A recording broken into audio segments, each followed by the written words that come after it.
Starliner Media. Starliner Media presents Music Night at the Majestic with your host, Michael Boswell.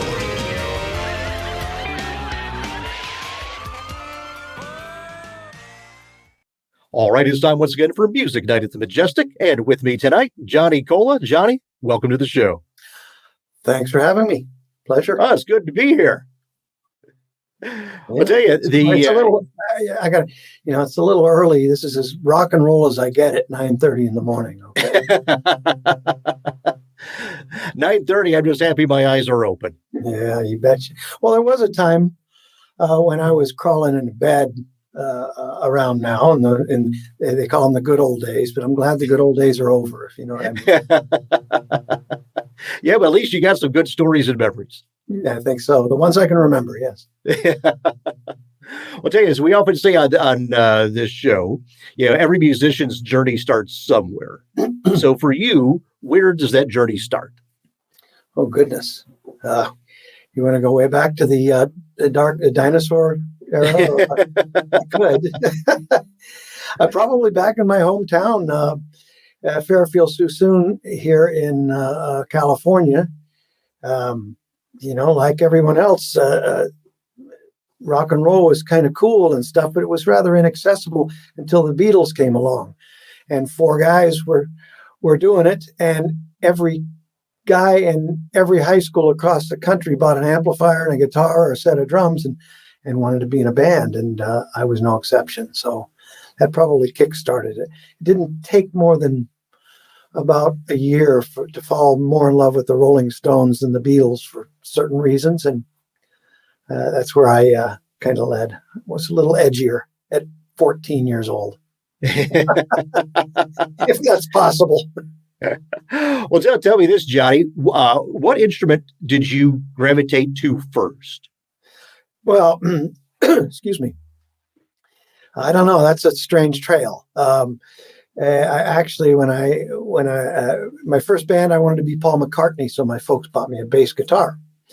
The next thing came along, a buddy of mine, my best friend, fast friend, and fabulous guitar player, convinced me to play keyboards because I was taking keyboard lessons. So my second band, I played keyboards. By my third band in college, I was playing saxophone and guitar, similar to Huey and the News, and that's kind of where it went from there. So you found your footing there.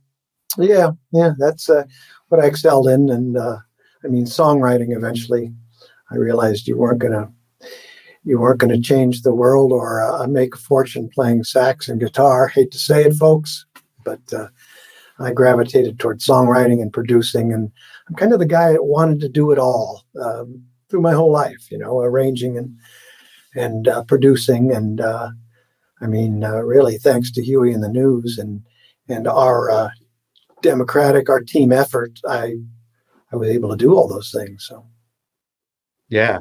Well, tell me this: who were your big influences? You mentioned obviously the Beatles and Stones, but given your knack for vocal arrangements, where did you get your inspiration for all the things you've done in that regard? It probably goes back before. I shouldn't say Beatles and Stones were my big inspiration. They're kind of the bands that let American youth, mostly males, know that it could be. This thing was accessible. You could be in a band, and you could start your own band. And when you're in a band, girls show up. And that was really one of the main motivators, let's face it, for most of us. But really, for vocals and arranging horns and vocals, I think my big influences were the old 50s and 60s R&B music. And then later on, a lot of the pop bands, even Crosby, Stills and Nash, or some bands like that. I always gravitated toward more than three chords in a song. So, and I had the ears for it, so I fell into it, really. Yeah. Well, tell me this: what was your first band that started to gain some traction locally? I suppose through a strange course of events, I ended up right here in Marin County, California. And I went to go see my favorite band at the time, somewhere in the early 70s, a band called the Sons of Champlin, who never really made it. But of course, Bill Champlin went on to write a lot of hit songs, and I was a member of Chicago for years. And my girlfriend and I wandered down the street to see the Sons of Champlin, while I got there early so I could get in close. And the opening band was this band called Soundhole, and they were just amazing musicians for their ages. I think a couple of the guys were still in high school. And I just thought they were the best musicians for their ages I'd ever met. And it was certainly in a category outside of where I grew up, Solano County. Sorry, folks in Solano County, but I needed to move on. And I went up to the drummer, Bill Gibson, and just introduced myself. I said, "You guys are great. Your trumpet player isn't very good. I hate to say it. What you need is me in the band." And so, sure enough, I was just cocky enough. He took my name and number, and a week later, I showed up in Marin. I auditioned for the band. I got the seat, and that band also included Mario Cipollina. So Mario, Bill, and myself were part of Soundhole. Golly, that's probably 1973. And you may know the rest of this story. Huey and Sean Hopper were in a rival band here in Marin called Clover, and the five of us got together, and that became Huey and the News. Pretty much. Chris Hayes came along. I was going to say, before that, though, Soundhole, you guys end up being Van Morrison's backing band for a bit, didn't you? Yeah, we did. It's a funny story. I think Van was going through a lot of stuff right then, right around then, that I don't know.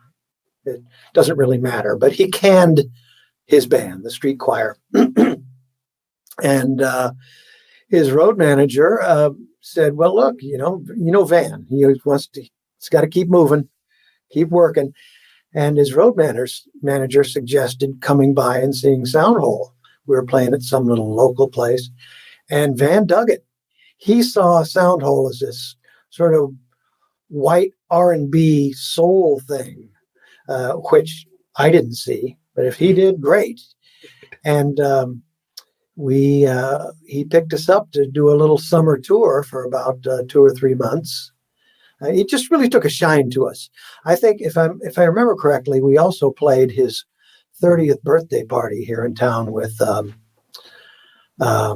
oh God, who else was on that bill? I think Vince Guaraldi from the Peanuts Peanuts music creator, and that was it. We went out with him, and I was nervous as a cat. I'd never been on a big stage before, but it was a once in a lifetime experience. What's a couple of the most memorable things from that time playing with the band? I'd say we were having breakfast. Has nothing to do with music.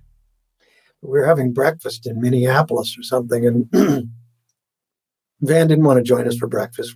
Here we go. A few of us are eating breakfast, and he's one table over and not saying much, and out of the blue, a window washer falls through the skylight, and glass shatters all around us, and the window washer is swinging on his safety belt from the skylight, and we're aghast, and everyone's screaming and looking up.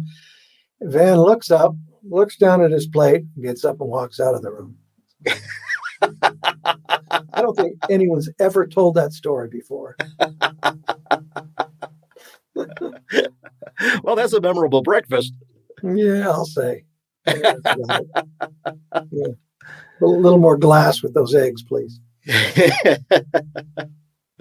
Now, after your time with Van, then you wound up playing with Sly Stone. How did that come about? Yeah, well, you've done your homework, I see, Mike.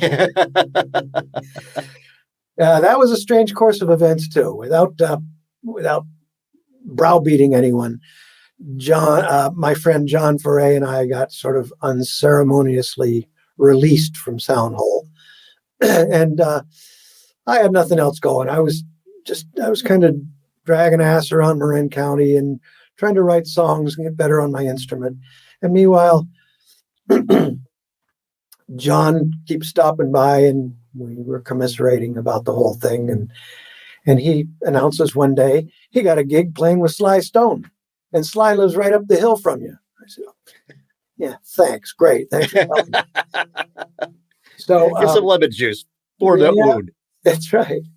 Well, John and I were fast friends. We were trying to write songs together and try to get something going, anything going.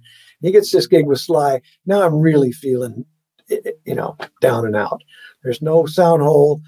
My good buddy has got a great paying gig. And meanwhile, he comes by the house one day and he says, Sly wants to meet you. The trumpet player, I replaced another trumpet player. The trumpet player couldn't take the heat there with Sly and the Family Stone. And as it happened, Sly and I both came from the same county, Solano County. We both went to Solano Junior College, and we pretty much had the same mentor, this amazing music theory, this teacher in the Solano Junior College, Vallejo Junior College music department named David Froelich. And we both worshipped the ground he walked on. Matter of fact, I think if I remember correctly, Sly even brought David onto the Merv Griffin show once. When that's in how and what high regard both Sly and I and a lot of other music students held Mr. Froelich back then. He was a fabulous man. So back to the band, John said, Sly wants to meet you. I said, great. So it's dinner time, and we dash up there. And Sly and John and I sit around and start talking. And who knows, maybe there were some left-handed cigarettes involved. I can't remember. But we just yacked and talked about Solano County and KSOL and soul music and what a rich musical history the Bay Area had. And we just hit it off. I never played a note. And at the end of the night, Sly looks at me and says, John Colla. He called me John Colla, not Johnny or John. The whole time I played with Sly, I was John Colla. John Colla, you're in the group. Oh, great. I haven't played a note and I got in a band, So that was really fun. And it was an interesting ride, and we played some really cool shows.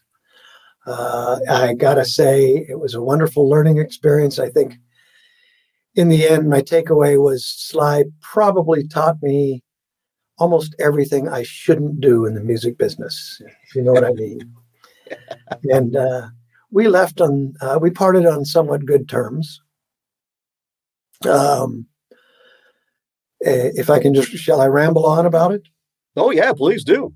Well, I ended up moving down to LA and working with Sly for another year or so. I was with him for about a year and a half up here. And it just wasn't working out. But in the meantime, Huey was my biggest supporter when Soundhole fell apart. He's like, yeah, what the hell did they do that for? Come on, jam with Clover, man. Jam with us anywhere and everywhere you want. And we became fast friends throughout that whole period and corresponded the entire time I was playing with Sly. It was the old days. A rotary phone, push button phones, which was really expensive. Clover was in England, and even a call to Northern California was expensive. And letters. We wrote letters. So at some point, Huey wrote me and said, Clover's breaking up. We're trying to reform Clover over here in England. And I want to get you and Bill in the band, Bill Gibson, drummer. I said, fantastic, send me a plane ticket. Well, A week later, he says, forget it. We're coming home. Let's start a band in Marin. So I started moonlighting on weekends. And because playing with Sly Stone wasn't actually always playing, a lot of times it was just going to the beach and collecting a check. So weekends, I started flying up to the Bay Area and hanging out with Huey and what would become the News for these Monday night live sessions.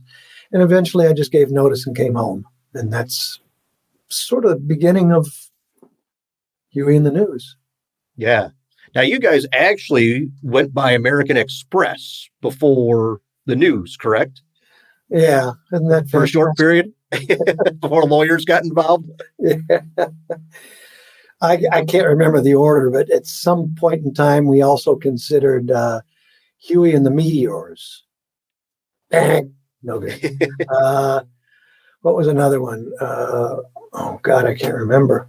We had tried out a couple names, and I can't remember who decided on the News. It was either Huey or our manager, but it stuck and had a good ring to it. So, and we were going to get sued by American Express anyhow. So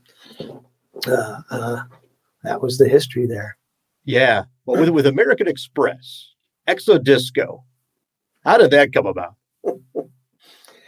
Oh, man. Exodisco. Huey cooked up this thing. Clover was on the Mercury label over in England. And I guess he stayed in touch with some of the A&R guys and stuff.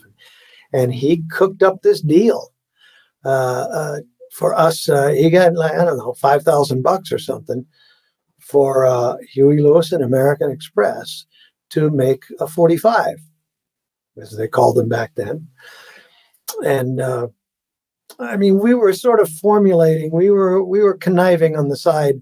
There were probably about 15 guys here in the neighborhood, 15 cats in the neighborhood that thought they were going to be in the band, you know.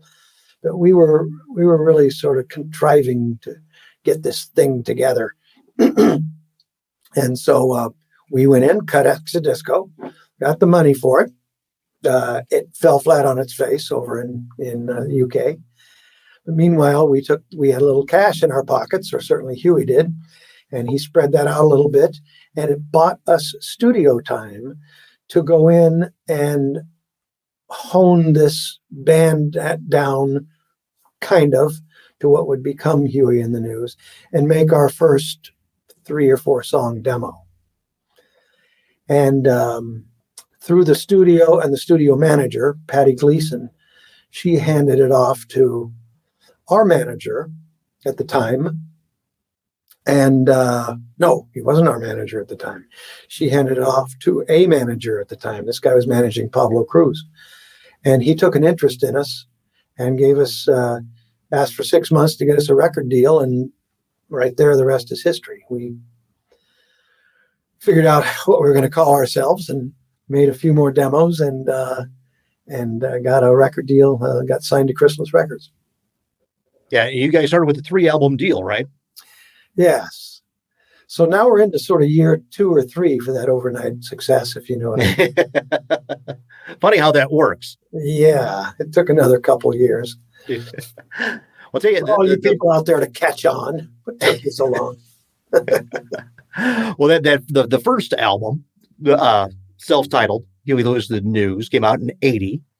How many of the demos that you guys did wound up on that album? A lot, actually. I'd say we threw a lot away too. And I don't mean to digress, but we recently folded our rehearsal recording compound for obvious reasons. We're not sure Huey's hearing is ever going to come back, but we can touch on that later. And in back of me here, you can't really see it, but I'm sort of the keeper of all things audio and Huey and the News. So when we individually took our toys home, I started going through all of our old cassettes and reels, of which I'm transferring over to the digital domain. And I found some fascinating demos we cut for that first record. Some are just outright embarrassing, and some are pretty true to the final product. So it runs the gauntlet there. Yeah. Now on that first album, you guys worked with Bill Schnee. Schnee, yes. Schnee, I mean, yeah. Mm-hmm. Who you worked with later on Hard at Play. Mm-hmm. Now on that album, what would you say that you guys that had the original version of Trouble in Paradise on it? Yeah. And now on that album, you can kind of hear you guys finding your way musically. You're not at the sound that would break you through yet. So is that a fair assessment? Absolutely. Yeah. I think Trouble in Paradise might have been the big indicator there. I think you kind of hit that on the head. That was sort of the first little hint at pop for us, I guess, for lack of a better term. And like you mentioned, our self-titled first record, we were young, angry, kind of angry, pretending to be angry, young, angry, and wrong. Huey was bringing that sort of pop punk culture, skinny tie culture back from England, and Chris was writing some real edgy stuff, and I was writing stuff somewhere in between. Trouble in Paradise being a good example. Some of My Lies Are True was another one. Stop Trying, Change of Heart was sort of a sniffing at that rock edge a little bit. So it was definitely it was an experimental record, looking back and listening, and we learned a lot from it. We had a 3-deal record with Chrysalis, and one thing we definitely learned from it was we needed a hit on record number 2. So. Yep, which would be Picture This. Right. Yeah. And we had to reach outside of our songwriting talent to find that hit. Huey had become friends with Mutt Lange over in England. I think he produced one of Clover's records over there, or maybe both of them. So Huey, being the shy, coy type he is, he and Mutt hit it off pretty good, became pretty good friends. And one of the things the record company told us, you need a hit on the second record. So Huey lobbied Mutt, and Mutt threw us this tune called We Both Believe in Love. And we knocked it around, and it was immediately evident to us that the title wasn't going to fly, and it needed a little lyric overhaul that Huey could wear a little better, and it flew. Yes, it did. Now that album, you also had a track from Mike Duke. Yeah. Who you guys have recorded several songs with, and you've worked with, correct? Was that the start of that relationship, or? Our manager brought Mike Duke in. We had we were still searching. God, what did he bring in that record? That was I Hope You Love Me Like You Say You Do. Hope You Love Me, because he brought in another tune later. We had a strange mix of rock and R&B going on, and Huey certainly had the voice for Blue Eyed Soul. So our direction, it could have gone either way, but rather we sort of shot down the middle and tried to combine both. And I think that record is a good indicator of that. And I think we found our footing with sports, for lack of a better term. Yeah, you're putting it a whole lot more. Yeah.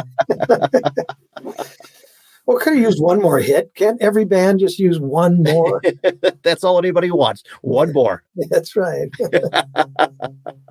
Well, speaking of sports, that album, from what I've read, the approach there, as you said, you guys needed a hit.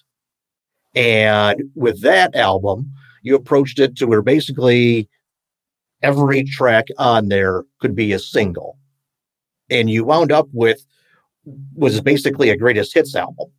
Yeah, strange. So going into the studio, what were you guys thinking and the approach and everything with it? Well, we weren't going to leave anything on the floor, if you know what I mean. I think I can say. I mean, I think we probably cut harder rock and roll 2 or 3 times before we got it right. So we really took our time with it, and approached every song as if it were going to be a single. I mean, unabashedly. Beyond all that, you could name all the songs and stuff. We were really getting good at making records. We're a few years into it now. And I mean, besides the songwriting, which was wonderful, friendly competition, mostly between Chris and myself, along with Huey. Huey was always the sort of point man on that stuff as far as titles and lyric.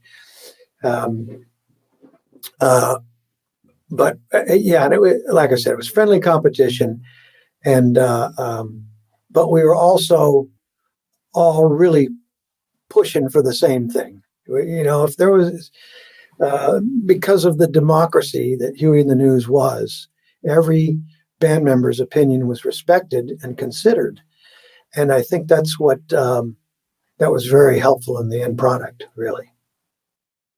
Well, the thing is, it sold over 10 million copies worldwide, and 6 singles were pulled from it. So I would say that, you know, not to mention the Hard Rock and Roll won the Grammy Award for Best Music Video, and it was nominated for Record of the Year at the 85 Grammys. So I would say things worked out okay. Isn't that weird, though? We win 1 Grammy for Best Music Video. Wait a minute. Oh, well, I'll take it. Well, you guys, really took advantage of music videos by creating some really. You guys did kind of little movies more than just performance clips. Yeah, right. So we could afford that for starters. Yeah. I mean, the whole MTV timing couldn't have been better for our band. Let's face it. Huey's never met a lens he didn't like, and he's an affable guy, and we and the songs lent to stories, I guess, and we never tried to take the storyline of a video literally to the song, if you know what I mean. We tried to take that stuff. We tried to have fun with all of our videos. Actually, we took a couple serious, but most of all, we just tried to have fun with them, and took it for what it was worth, just we didn't take them seriously. We actually never took ourselves seriously. I hate to say it, or why not say it, but we always took the music seriously. Big thing there. Well, and I think that came across. That's part of the charm of the band. Yeah. Well, a lot of people have in conversations over the years have said a similar comment, in as much as you guys were like a local bar band that made good, and you never lost touch with that, and that's why people gravitate to you. Yeah, I guess a good thing none of the other bar bands broke out, huh? They should have been writing songs instead of doing covers. There you go. Yeah, I guess I get it. I'm sorry we got stuck with that moniker, but I'll take it. No one else was doing it. I mean, there were a couple other rough and tumble acts like us, Southside Johnny and Jay Giles, with the sort of that sort of laissez-faire attitude around the whole thing of rock, and that's how we approached it. And I'm glad we did. Well, that, and whereas some of the other bands, as you mentioned, were, we'll say, straight ahead rock and roll bands, blues influence, what have you. You guys had multiple influences. I mean, you on sports, you had the cover of Honky Tonk Blues on there, and there's always a little bit of a country influence. How did you guys choose to do that Hank Williams tune for sports? Golly, I don't. I'd like to take credit for it. I think I can. But Huey may have been the one to say something about cutting a tune like that, doing a rearrangement. And I brought in this little silly demo of what you hear, a crude version of what you hear on the record, with a drum machine that's the snare drum's in the wrong place, and I'm playing a little silly guitar and bass and singing it up tempo as you hear there, and threw it to the band, and we made it 50 times better, and it got on the record. Yeah, it's a very eclectic record, though. I think what you're getting at, there's Bad is Bad, and there's Honky Tonk Blues, two decidedly different animals there. And yeah, well, going back to Picture This, you had the cover of Buzz, Buzz, Buzz as well. So you've got the Mutt Lange song, and then you've got Buzz, Buzz, Buzz. Yeah. I don't get it. Somehow millions of people thought it worked, and so we kept doing it, strange things. Yeah. But Bad is Bad is another demo I brought in, actually. It was we just lived and breathed our group every day. It was go in the studio, play gigs, hang out together, get home late, go make demos at home, little silly demos. And Bad is Bad is another example of that. I'd listened to Clover records they did over in England, and I was insanely jealous. They had 2 records out way over here in Marin County, California. We thought they were huge pop stars at that point. We didn't really have our radar out. But I took Bad is Bad, which was a blues shuffle, and we played it Monday Night Live. And just on a lark one day, I woke up real early in the morning, maybe not feeling my best at the time in my youthful exuberance, and cut this really crude, slow 4/4 version of Bad is Bad, where I sung all the backing vocals. And by the end of the day, I had this silly little demo. And when we all gathered later on that evening, I played the demo, and Huey loved it. That's all that mattered. Squeezed on the record too. I'll tell you, you talk about working up songs. The Heart of Rock and Roll. What was the origin of that? I'll make the long story short, or try to. Told you this could go 2 hours. You're right, Michael.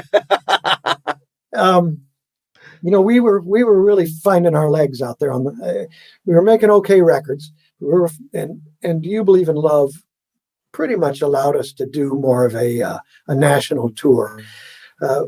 We picked up a few openers for bigger bands, but we were going out on our own, playing a lot of colleges and stuff.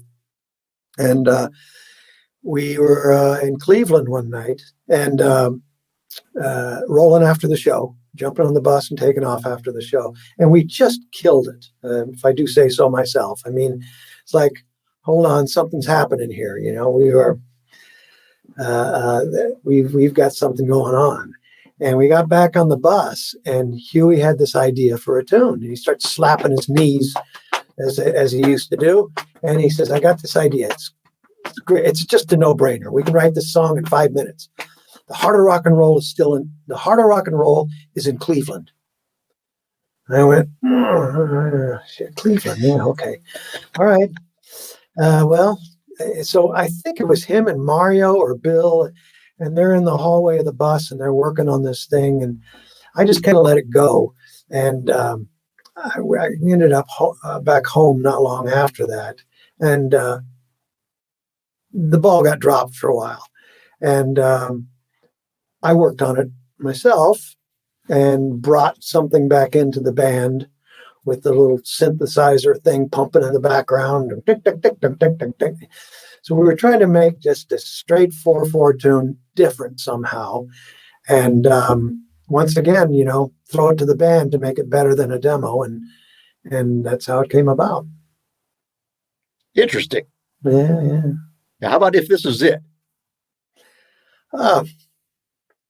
well, if I'm looking at myself in the thing, I think I can see my original demo, right? Sort of up there somewhere. I turned in a pretty good demo of that tune. I mean, all the parts were there. A lot of the synthesizer parts were there. It didn't have a title. I'll tell you honestly, and after all, we're here to be honest. But I wanted a song. I wanted to write a song that captured the public's attention. I wanted to write a summertime song that captured the public's attention like Hot Fun in the Summertime. You know, that swing thing. So I set out to do that in my home studio. And I didn't have any words, but I had a bit of a melody, and I called it Ooh Rock, because that's the only thing I could think to sing where the chorus was.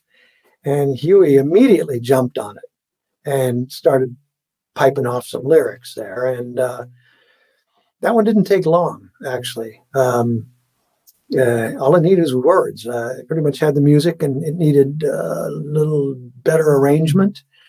And we cut it 1 or 2 times and refined it. And it turned out to be exactly what I was hoping for, you know, a summer classic. Yeah, you got to like that. Yeah. I'll tell you, after that, you guys participated in We Are the World. What was that like, being in that session? With where you've got, it's just a who's who. So you had to be looking around going, wow. It's pretty much all I could say is wow. I mean, it was there's a lot of sort of anecdotal stories I could share. But it was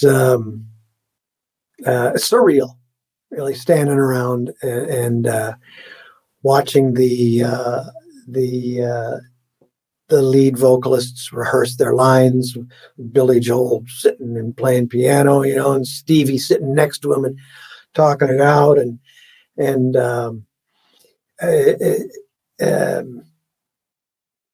God, I don't know. I almost don't know what to say about it. It was so overwhelming. I can only tell my little story. To be honest, I was so honored to be there, but I do know that the News, the Jacksons, and maybe the Pointer Sisters, we were really, although we could all sing, for all intents and purposes, we were really wallpaper for that big money shot, right? And there's all the stars on one side, and there's all the band members on the other. But Jesus Christ, you know, I was just happy to be there, man. It was a wonderful thing. And hearing all those voices, and they all knew each other, and we were we didn't really know any of them, although we met a few times. I think almost the most fun for me was, like I said, I'm the guy who wanted to do it all and see it all. And I made a point of trying to stick around while the lead vocalists did their lines at the end of the night. Everyone was released except the lead vocalists and obviously the engineer and Quincy and a few others were in the room. So I kind of put myself in a corner in the control room and just, it was a fly in the wall. I just hoped to God somebody wouldn't look at me and say, "What are you doing here?" But they didn't.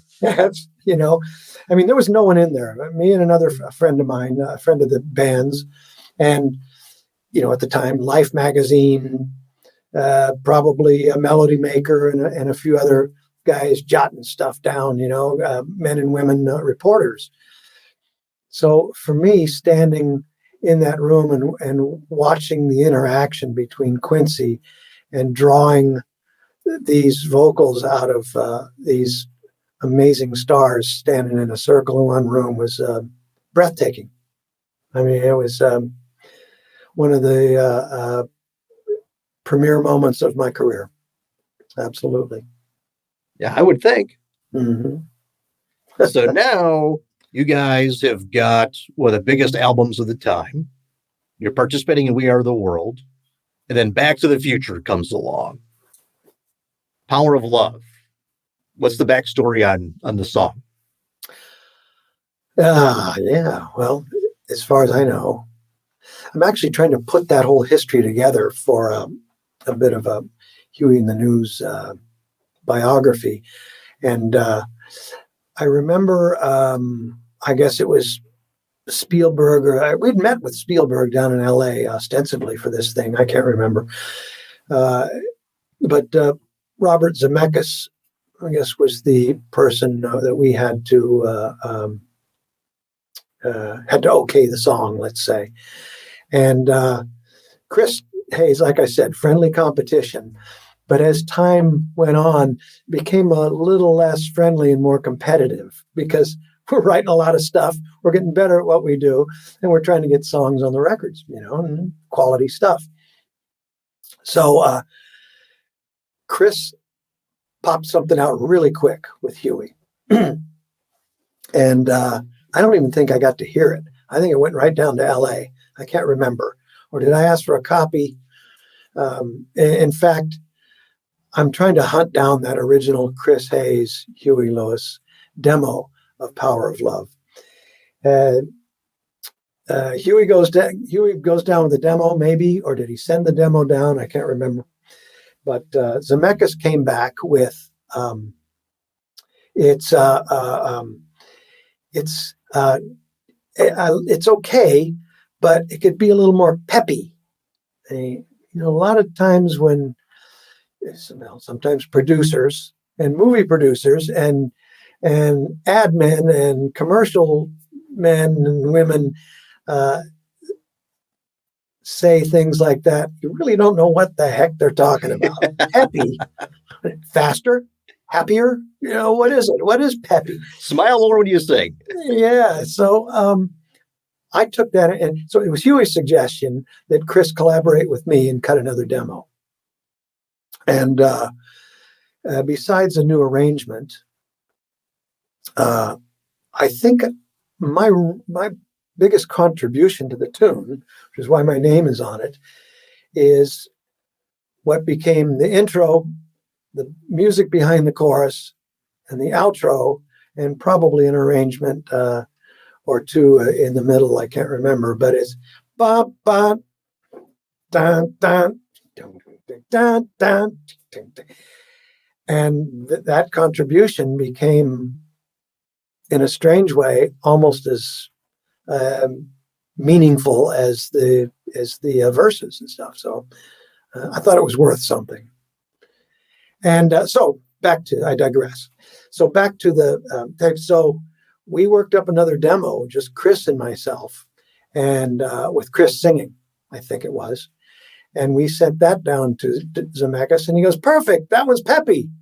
So that part made it peppy, and we, I think we cut that tune 2 or 3 times before we got the one we liked. Yeah. Well, but it was all happening so fast back then.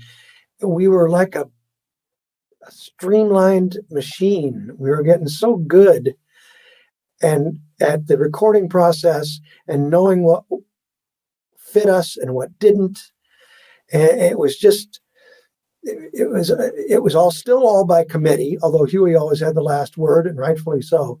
We were just getting streamlined and really good around the whole thing. Just like, here we go. It's a CRS moment, like the other tune, Back in Time.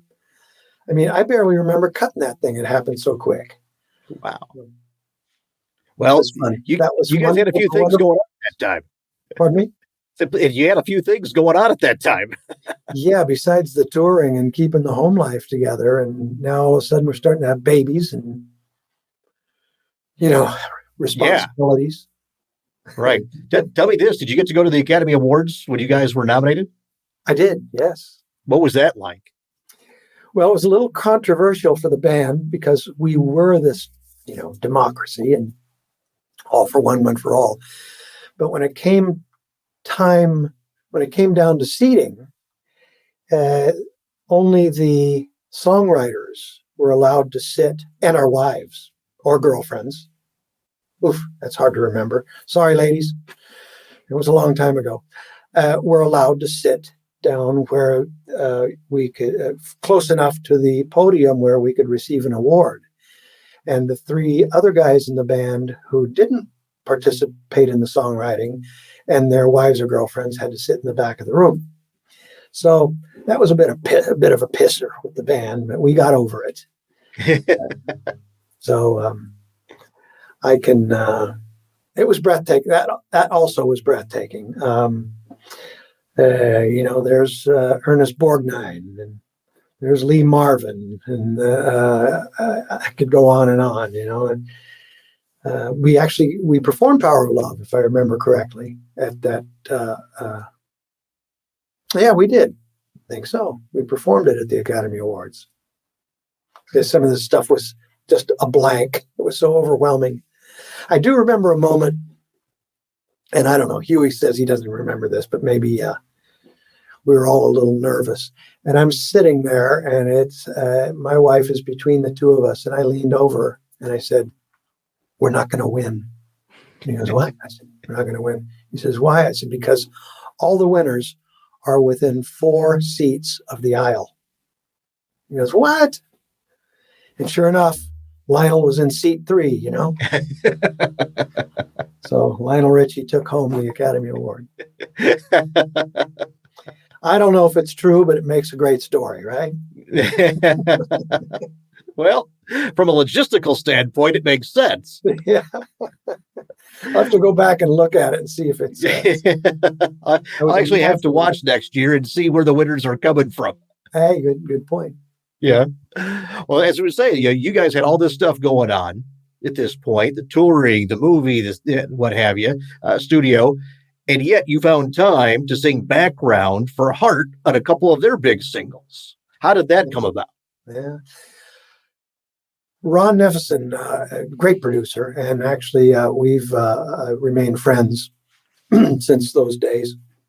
He was living up there and producing Starship and Heart, and actually the lead singer from Clover, Alex Call, and a few others, Grace Slick, and he loved our backing vocals and found out that I was the responsible party for arranging all that stuff. So he actually incorporated us for a couple things, and he's responsible for hiring me for the Heart project, and I don't know, a bunch of projects since then, actually. And so I think we were, Neveson was in one room at the old record plant in Sausalito, and Huey and the News were in the other, and that's really where we struck up our friendship, and we still work together to this day. So, yeah. Well, yeah. Earlier you had said that Huey had told you, come across the pond and going to form the band, and then that didn't happen. However, in '86 at the Brit Awards, you guys were named Best International Band. Yeah, there's wow. little irony and going, and we were supposed to be there, didn't happen, and now here we are winning the award over there. Yeah, how about that, huh? Well, Huey wanted more than ever to conquer the UK.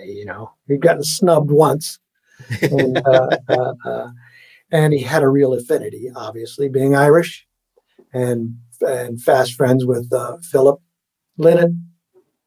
So he wanted it bad, and so did we. I mean, it's an amazingly charming place, and we enjoyed our time over there. So, yeah, it was a bit of a.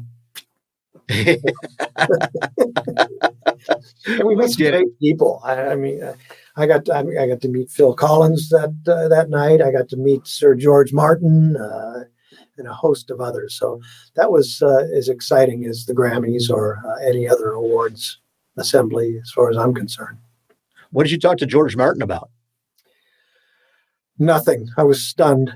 Once again, he was sitting with Leo Sayer and a couple others, and I just said, "I'm so honored to meet you, and I know your involvement. I've done my homework," and that was it. He just sort of thanked me, and we carried on. I mean, what do you say? Oh, exactly. This has been Music Night at the Majestic with Michael Boswell. If you enjoyed this edition of Music Night at the Majestic, follow us on Facebook, YouTube, Twitter, Instagram, and at musicnight.net. Music Night at the Majestic is a copyright production of Starliner Media. Any use of the accounts and descriptions of this program, its audio or visual content, without the express written consent of Starliner Media is prohibited. Thank you for joining us this evening. We'll see you next time. For Music Night at the Majestic, this is your announcer speaking.